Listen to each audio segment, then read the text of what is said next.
Greetings peoples, I'm an android, this is Bytes of Food, and tonight we're going to go a little bit bananas. A few episodes ago, I was talking about many various things. Included was why banana flavored lollies don't taste like bananas, but actually do.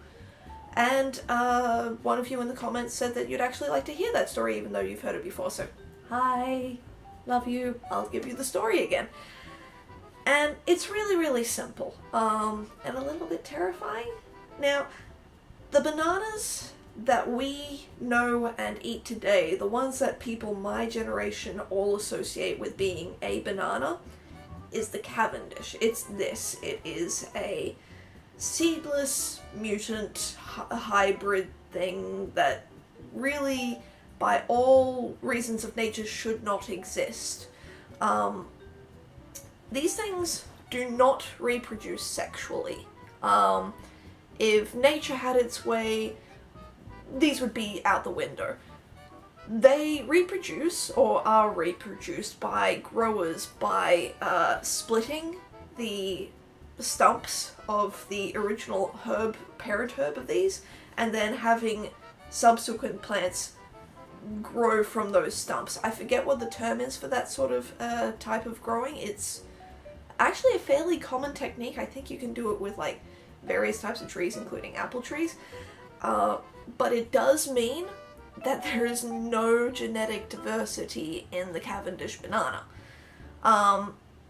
And sometime around the 1950s, there was a similar situation with a breed of bananas called the Gros Michel. Now, the Gros Michel was different to the Cavendish in that it was slightly larger, it had a thicker skin, but it was also a lot sweeter. And the flavour of the Gros Michel is the flavour that we now have in banana lollies. They've never changed banana lollies, even though we no longer have the Gros Michel. And the reason we have the Gros Michel is the same reason why the fact that the Cavendish is a freaky mutant is so terrifying. And that is because when you have no genetic diversity in a species, it is horribly susceptible to disease. All the disease has to do is find one trick to get around the immune system of the plant, and it can just go from plant to plant to plant, pulling that one trick. And because there's no genetic diversity, there's no different means of defending against disease. So it just wipes out entire plantations. The Gros Michel is almost extinct now because of a fungal disease called Panama disease. It would just be spread way too easily. And back in those days, our understanding of genetics, of disease spreading, all that sort of stuff, it was much more primitive than it is today. So they didn't have the right quarantine measures. They didn't have the understanding of how to maybe hybridize the Gros Michel so that you could increase genetic diversity like they're trying to do with the Cavendish. Because the reason we have Cavendish and not Gros Michels, the reason that Cavendish is still around is because it was resistant to the Panama disease that took out the Gros Michel. Problem is, as nature is wont to do, the Panama disease fungus is adapting, it is changing, and it is starting to infect Cavendish bananas now. We may be seeing a similar situation in the future for Cavendish as we do with Gros Michel. So we may even be complaining even more about banana-flavoured lollies not tasting like bananas. But there is hope. We understand so much more about horticulture and biology and just how diseases spread nowadays that whenever we find plantations of Cavendish bananas that are infected, they are burnt to the ground. And anybody who has had any exposure to them are completely cleansed. And if they go to any other plantations or growers' facilities, they have to go through some pretty strict quarantine measures just to make sure that the Panama disease and any other pathogens don't spread. So, yeah.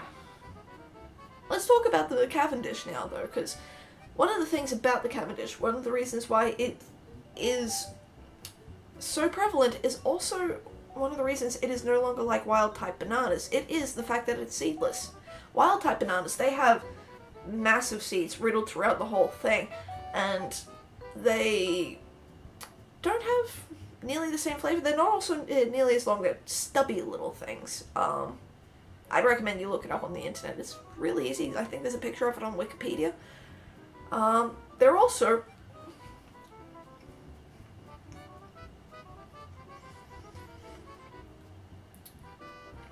only slightly sweet with a faint sourness. Now that's because I've got one that's still slightly green here.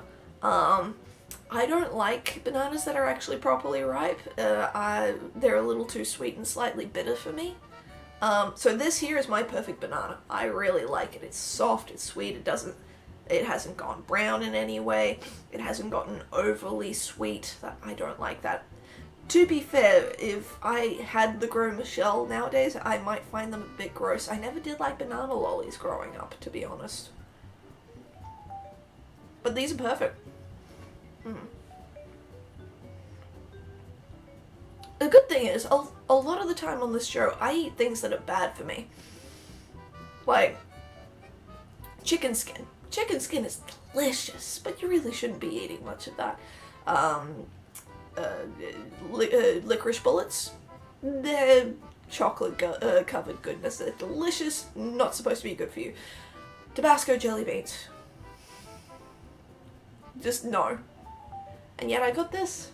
So yeah, thank you for suggesting this. Thank you for asking me to talk about the Gros Michel and Cavendish and why banana lollies do taste like banana but don't.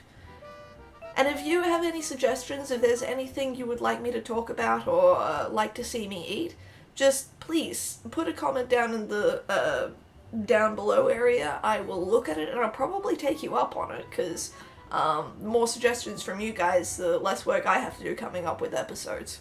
So yeah, I'm an android. These are bananas, Cavendish to be specific, and I'll see you guys next time. Bye!